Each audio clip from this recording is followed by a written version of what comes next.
Hey everybody, welcome to the first episode of the fall of the Not Daddy Weekly Roundup. We are at September 7th already. Kids are back in school, leaves are falling. It's not 1,000 degrees anymore, so I'm glad for that.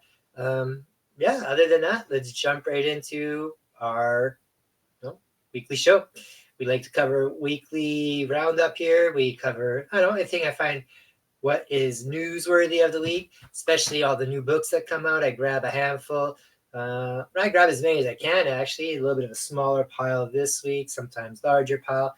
All the new books, review the most interesting ones, especially things that have new indie books or major first appearances, stuff like that. Before we can jump into that, though, let's thank the people that help make this show possible.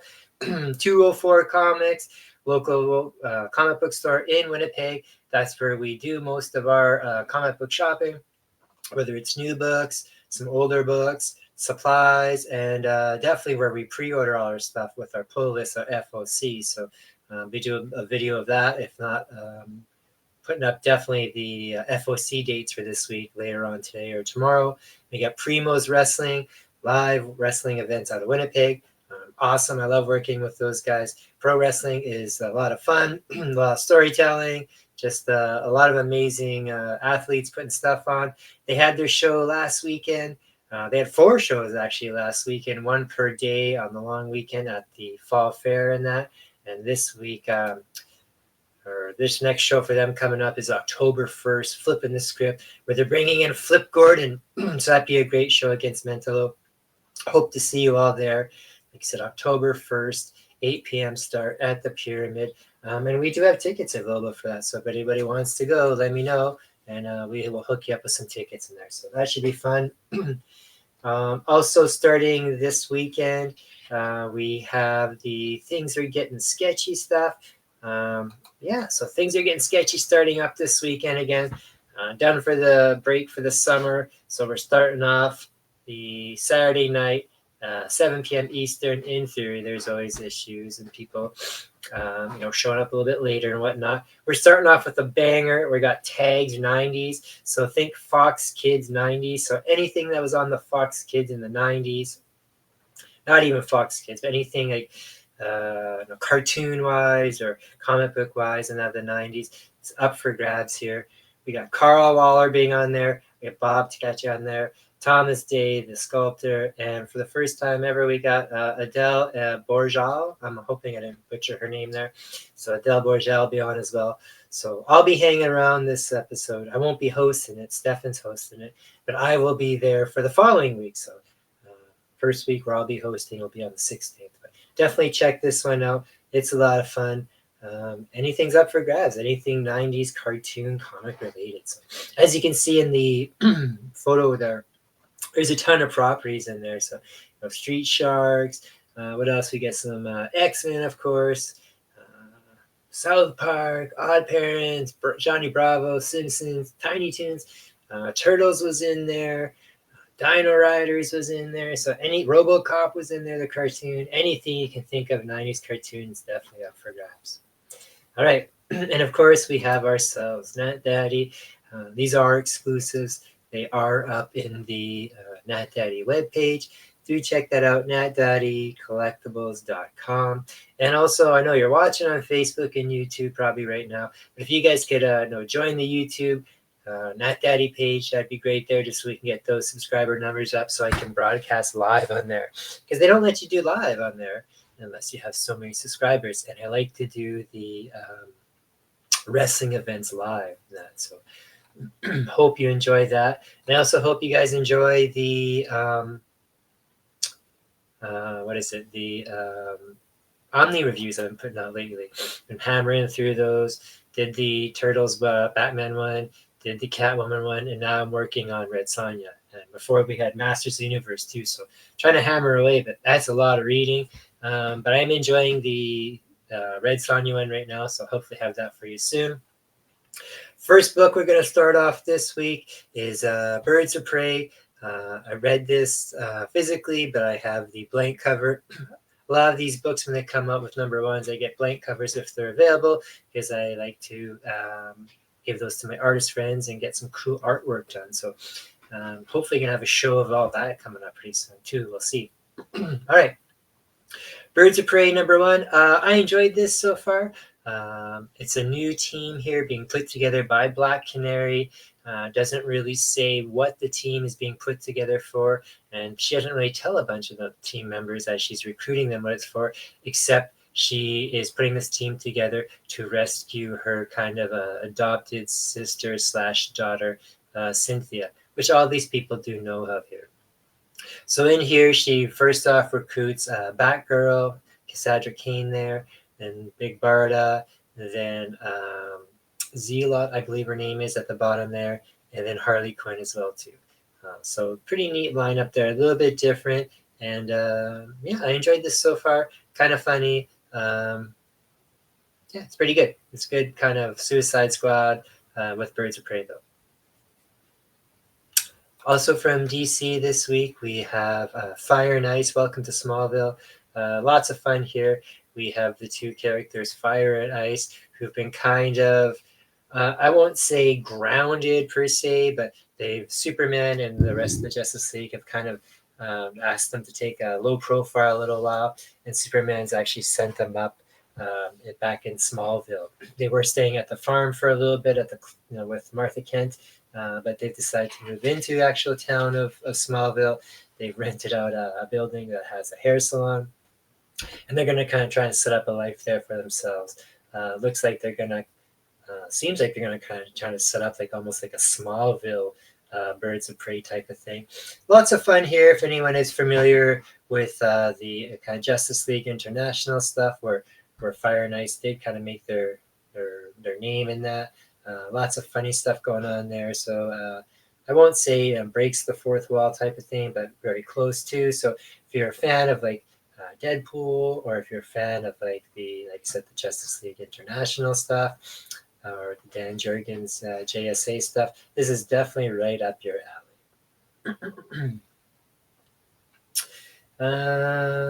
Also from DC this week that I read digitally, just because I did get the blank cover of this, is the Blue Beetle. So this is picking up currently where the last Blue Beetle stuff is left off. There's actually not just the Blue Beetle himself now. There's two other type of Beetle type creepy people that have these armors. And it seems like there's aliens that have also come to live in the city as well too. So the Blue Beetle there is kind of sworn to kind of protect these aliens a little bit while they kind of hopefully try to become a part of the human society. And that's kind of what this story is about. This town, where the city where the Blue Beetle lives, is trying to have these aliens living in it, and it's not working very great. So it's a lot of discrimination in that. Like I said, you got these new, I won't say villains per se, but these new people popping up that are, again, kind of tied into these other type of Blue Beetles and that. So kind of neat so far. Ted Kord is in this, so the original Blue Beetle.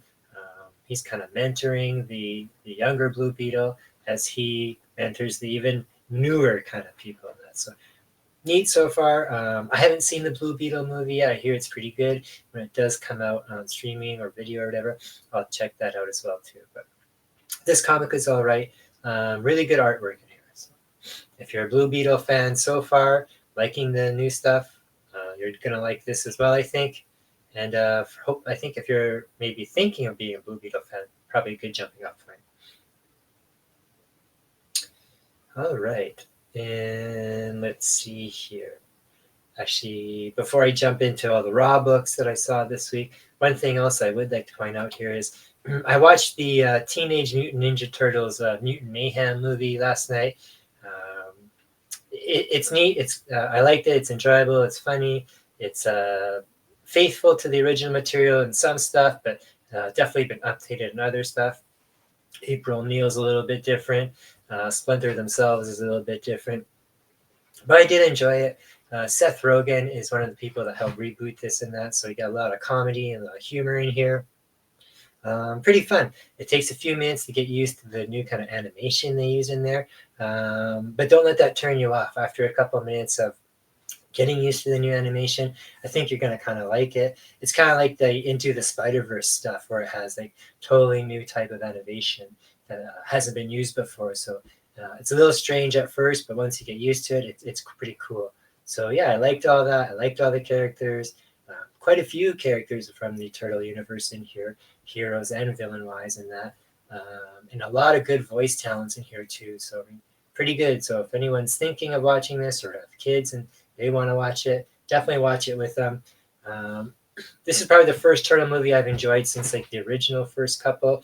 I haven't really enjoyed all the ones in the last few years. I don't even know if I've seen them all, to be honest, but this one was good. All right, let's jump into the raw books for this week.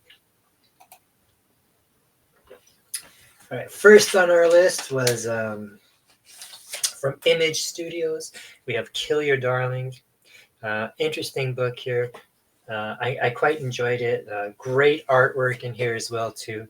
So really, really clean artwork in here. It's about a young girl who is living at home with her mom. Seems like to be a single mom, and she has this vivid imagination where she's always playing in this in her bedroom with her stuffed animals and that, kind of like this fantasy kingdom and that. So the adventures that she has on there, she kind of talks about with her friends in the real world and that when she's at school, and they started kind of start tying together. The mother's having a lot of financial issues and that. She's a young mom struggling to pay the bills and that. And one day when the little girl comes home from school, she can't find her mom. Her mom is missing. The house is kind of deserted. All the toys in her room have been ripped up and destroyed.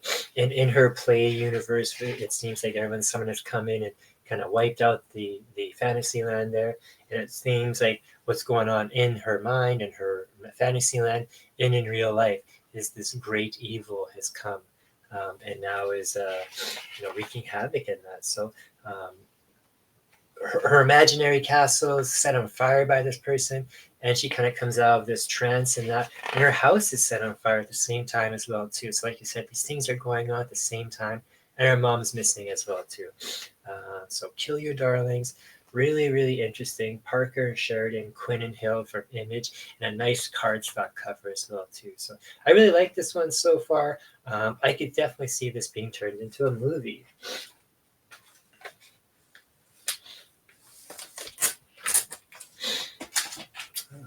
Next, from Ahoy Studios, we have Project Cryptid. This is going to be an ongoing series where they have a couple stories in each book about cryptids. Cryptids are not necessarily mythological creatures, but creatures that are maybe yet to be proven. So things like Bigfoot, things like Loch Ness Monster, things like that. It's kind of like monsters, but nobody can kind of prove them in that. So in here we have a story with the first one in here is about a rich old kind of, not old, but a rich douchebaggy type of CEO guy who is climbing I think it's Mount Kilimanjaro, Mount Fuji, something like that. And he's trying to get to the top and just being a dick about it because he's a super rich guy and doesn't worry about anybody else as long as his money's paying for stuff. And he runs into the Yeti. So that happens in there. And then there's a story in here about, I forget what they call it, but there's this a worm that is a cryptid as well too, like this crazy giant monster worm. So that's a neat, funny story in there as well. So that one has a little bit more humor to it, whereas the first one's just kind of a straight up Tales from the Dark Side horror type. I like this quite a bit too. It's pretty fun. Each of them have different art, so that's kind of cool too. This is the one about the Yeti and that, where the guy's doing the mountain climbing and that, so that's pretty cool. And this one here is about the it's called the Mongolian death worm, and that's what this is. So it's like this in Mongolia, there's like this desert death, urban creature, that urban myth creature that is supposedly like electrocutes people and eats them in that. So that's kind of cool. Apparently that's where the creatures from Dune, like the big sandworms in Dune, and the sandworms in Tremors, and also Beetlejuice, They're kind of based on those old myths of that Mongolian worm. So that's kind of cool too. From Dynamite Studios, a book I wasn't going to cover just because it was just another Sheena book, I thought, until I saw a quick little write-up on one of the different covers for this. And this isn't the original cover. This is one of the cosplay covers. This is Sheena, Queen of the Jungle, new series here called Fatal Exams. And it's actually pretty neat. It's, I won't say a reboot of Say, but it's Sheena, where she's about 17 years old. And she kind of has like this Lord Greystoke of Tarzan thing going on, where she's this, this jungle child that's been brought back into society and is at school at a very rich and strict woman's boarding school. And she's there.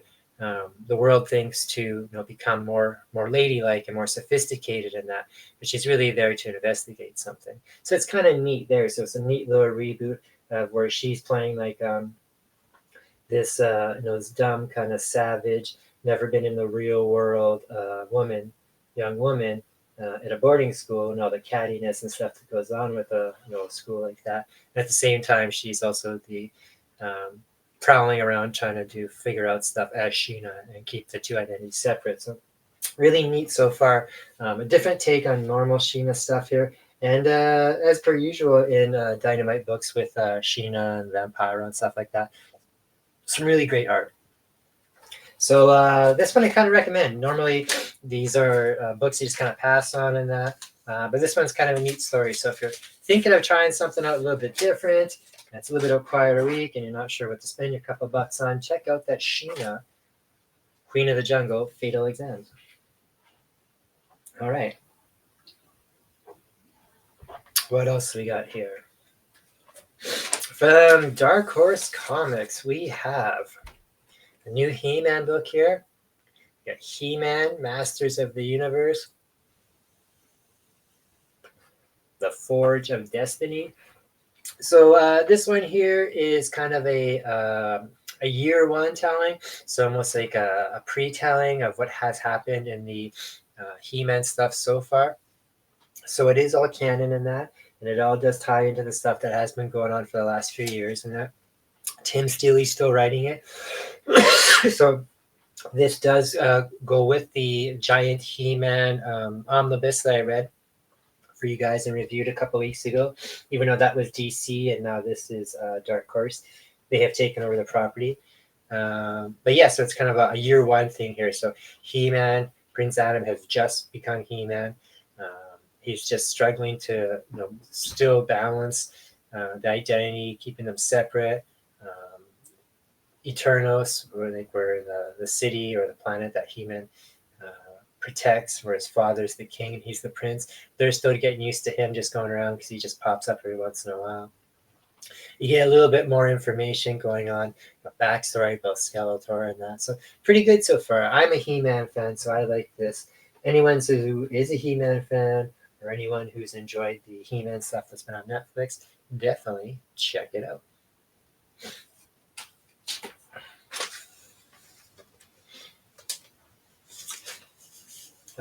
One book that I didn't really care for this week, and maybe just because I wasn't familiar enough with the property, is from Sumerian. We got Bad Omens Concrete Jungle.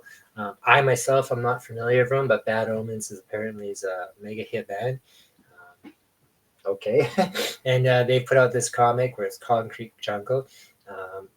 It's kind of a futuristic society where just kind of gangs are all run everything.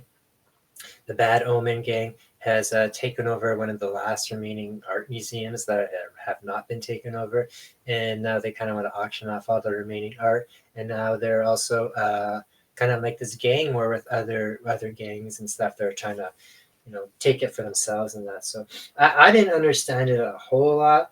Maybe if I went back and read it again, I'd be understand it a little bit more. Yeah, but I mean, like I said, I'm not familiar with this band.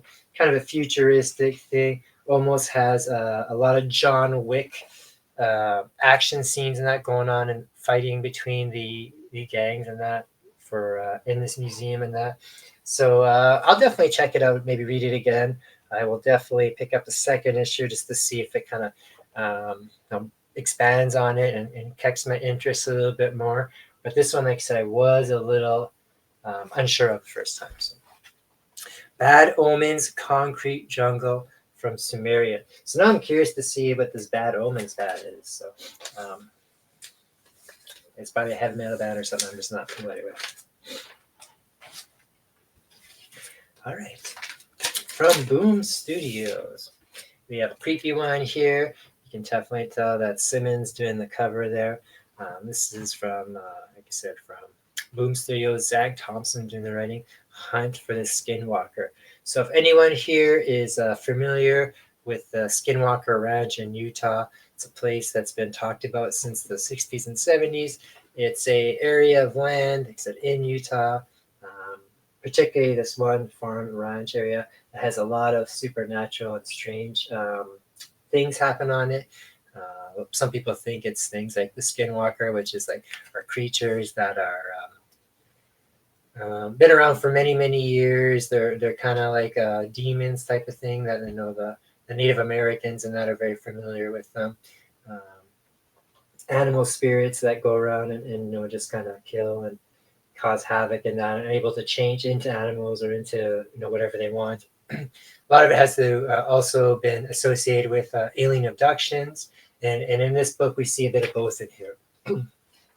We have a family that's kind of moved off grid to this like I said, this ranch in Utah, just trying to play it simple and kind of live a less hectic life per se. And they keep having all these weird occurrences happening. They get these giant wolf creatures that kind of show up. They're bigger than wolves. They're almost almost like a werewolf. So again, this is like the Skinwalker type of thing, going in and killing their cattle.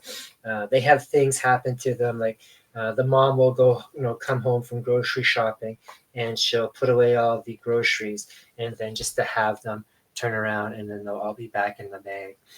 The father is out there doing drilling posts, and then he puts his auger down, and then the auger disappears. Things like that. So kind of ghost-like type things. And then a little bit later on too, one of the nights they end up having to go out and chase off something that is scaring the animals and that, and they think it's like poachers, so they end up chasing them off and that, and they end up chasing this weird, they think it's like a 4x4 or a truck or something, but it ends up being like a spaceship type of thing. They end up chasing that through fields and stuff. So it's kind of a neat book so far. Very much written information like the that Blue Book series that was put out a little while ago. Again, where it's kind of documenting supernatural occurrences and that. So I'll definitely be checking that out because I like that. I'm a big fan of all that stuff. It's right up my alley, kind of a X-Files type of thing. So I will definitely be checking that out.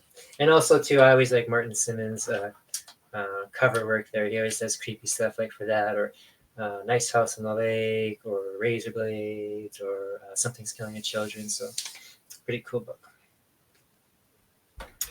Next from Mad Cave Studios, we have Crusaders. It's a neat book here. I especially enjoyed the artwork on it. It has a lot of thick lines and kind of chunky action to it, but still very realistic at the same time too.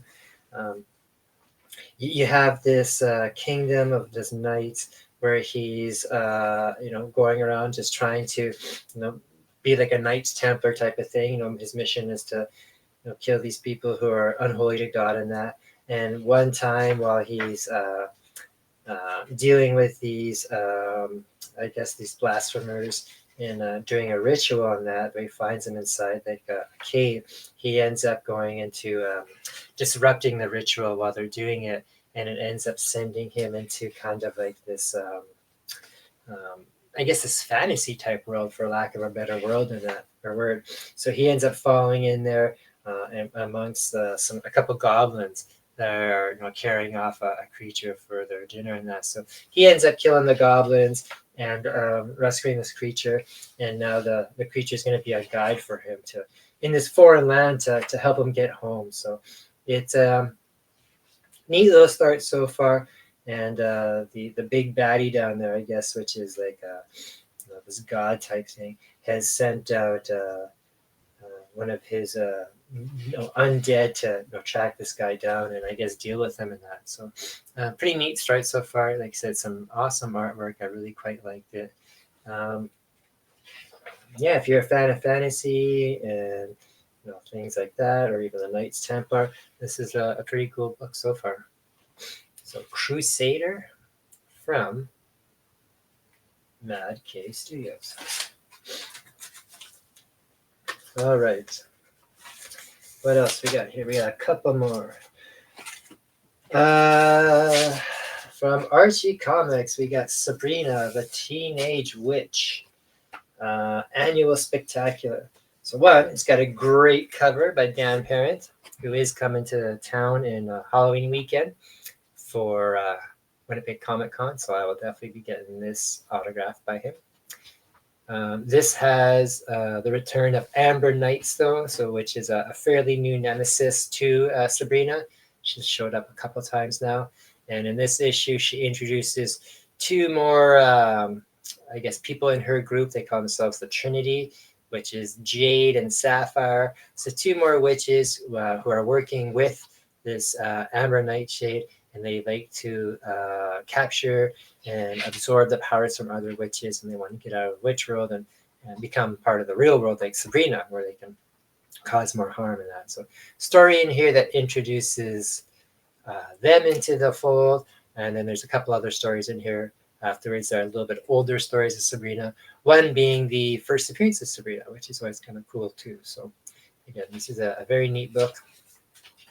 We have Sabrina Spellman versus the Wicked Trinity, so that's kind of cool. So yeah, neat book. You got Jade and Sapphire, and he said two new witches to go with the Amber Nightstone. We have a trinity of evil witches now after Sabrina. So that's pretty cool there. And last, from Dark Horse Comics as well, we have Tear Us Apart. I like this book. It's pretty cool. Has some pretty interesting artwork in it. A lot of great coloring in here. Like the colors in here are pretty awesome. Actually, a lot of cool purples and reds and blues in that. It takes place in rural Canada. It's about this kind of death cult where this one guy is training all these children to become these ultimate killers and to care about nothing except to complete the mission and to not form any bonds and not love anybody in that. And it's all about death and pain. And I guess it's a cult, and he's going to, I guess, eventually release them out into the world as like sleeper agents type of thing. So they're all in this training to become like these killing machines and that, living this brainwashed lifestyle. And two of the people, a young girl and a young boy, have kind of not necessarily fallen in love, but definitely are fond of each other, and they want to escape. And they end up getting caught, and their relationship is found out. So now that head bearded guy has now sent them, I won't say on their freedom, but their punishment is that they're being chased by the rest of the group, and the rest of the group is hunting them down now. So yeah, it kind of has definitely that cult feel to it, where they're out there for surviving. And also too, it seems like maybe this girl has some kind of magic power as well too. So we'll see what happens there. So neat book so far. Tear Us Apart. I really enjoyed the art in here. Like I said, especially the color work in here. The color in here is just, it's pretty cool. Like this guy here, he's about to do this crazy death punch. And that's that. It has that big explosion scene there. So neat book.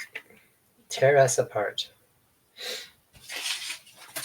All right, so that's what I read this week. Except I'm still reading the Red Sonja Omnibus, so hopefully I'll have that guys read and reviewed for you and up soon. But other than that, we will see you maybe for an FOC video. If not, I'll let you know what the dates are for the FOC. Other than that, peace out. Enjoy your weekend.